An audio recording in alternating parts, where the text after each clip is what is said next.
Hi friends, idiyappam எப்படி செய்யலாங்கிறத பார்த்துடலாம். அதுக்கு ஃபஸ்ட்டு ஒரு பவுலில் 1 கப் அளவுக்கு அரிசி மாவு சேர்த்துட்டு 1/4 டீஸ்பூன் அளவுக்கு சால்ட் சேர்த்து நல்லா ஒரு தடவை மிக்ஸ் பண்ணி விட்டுடலாம். இதில் 1 கப் அளவுக்கு சுடு தண்ணியை கொஞ்சம் கொஞ்சமாக சேர்த்து நல்லா ஸ்பூனில் கலந்து விட்டுடலாம். ஃபஸ்ட்டு ஒரு 10-20 செகண்டுக்கு அப்புறமா நல்லா கை பொறுக்கிற சூடு வந்ததும் நல்லா கை வச்சு கலந்து விட்டுடலாம். மாவை சப்பாத்தி மாவு அளவுக்கு பிசைஞ்சு எடுத்துக்கலாம். சப்பாத்தி மாவு அளவுக்கு நல்லா பிசைஞ்சு எடுத்துகிட்டு இதில் நம்ம ஒரு முறுக்கு விளக்கில் இந்த மாதிரி குட்டி ஹோல்ஸ் இருக்கிறத போட்டுட்டு இதில் நம்ம மாவை சேர்த்து இட்லி பிளேட்டில் துணியை நல்லா நனைச்சிட்டு ஒரு தடவை பிழிஞ்சிட்டு அதை போட்டு அதில் நம்ம தேவையான சைஸுக்கு இடியாப்பத்தை பிழிஞ்சு விட்டுறலாம்.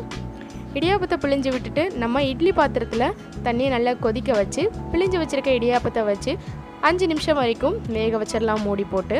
உங்களுக்கு இடியாப்பம் தேங்காய் பாலோடு சாப்பிட பிடிக்குமா இல்லை ஆட்டுக்கல் பாயோடு சாப்பிட பிடிக்குமாங்கிறது கமெண்ட் செக்ஷனில் சொல்லுங்கள்.